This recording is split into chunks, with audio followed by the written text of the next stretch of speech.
যে কাঙ্ক্ষিত নেতৃত্বে সমৃদ্ধ বাংলাদেশ, সমৃদ্ধ শেরপুর। কাঙ্ক্ষিত শব্দের অর্থ হইতেছে আশা, আকাঙ্ক্ষা, কামনা, বাসনা।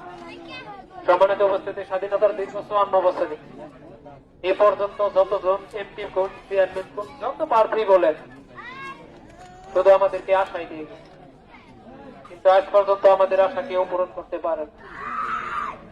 এবার যেহেতু হাফেজ রাশেদুল ইসলাম ভাই শেরপুর সদরের কাছ থেকে মনোনীত হয়েছে, আমার বিশ্বাস নিজের আমাদের দুঃখ বেদনা, এই যে গাড়ি জ্যৈষ্ঠ মাসে গাড়ি কাজ করা হয় না করে গাড়ি বিক্রি করে দিচ্ছি, কি করে খাবো, পরের বাড়ি কাজ করে খাইতেছে। আমার মতো কমপক্ষে 10টা বলে আরো আমাদের কর্মী আছে, যে জায়গায় কাজ করতেছে, ওরা আসতে পারেনি, শুধু পরের বাড়ি কর্ম লাগে, কি আর লাগে 1 মাসের মধ্যে 10 দিন কাজ করলে 20 খাওয়া লাগে। সম্মানিত ভাইয়েরা আমার, আমি আমার বক্তব্য দীর্ঘায়ু করবো না, একটা কথাই বলবো। কথাটা হলো রাশেদুল ভাইয়ের কাছে এলাকার ভোলা, আর গুণগত মানের দিক থেকে রাশেদুল ইসলাম ভাই একজন হাফেজ মানুষ, পাশাপাশি জানালেন শিক্ষিত মানুষ। জ্ঞান চর্চার দিক থেকে অন্যান্য প্রার্থী রাশেদুল ভাই 1 নম্বরে আছে।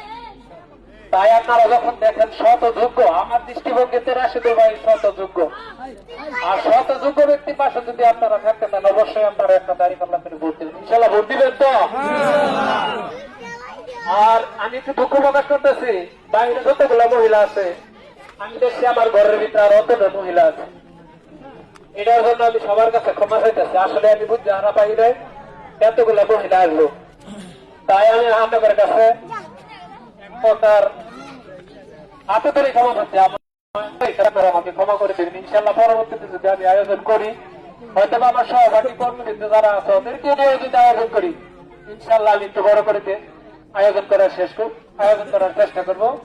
আর আপনারা সবাই এবার দাঁড়িপাল্লা মার্কা ভোট দিয়ে রাশেদুল ভাইকে জয়যুক্ত করবেন, এই আশা ব্যক্ত করে আমি আমার বক্তব্য শেষ করলাম। আসসালামু আলাইকুম ওয়া রাহমাতুল্লাহি ওয়া বারাকাতুহু।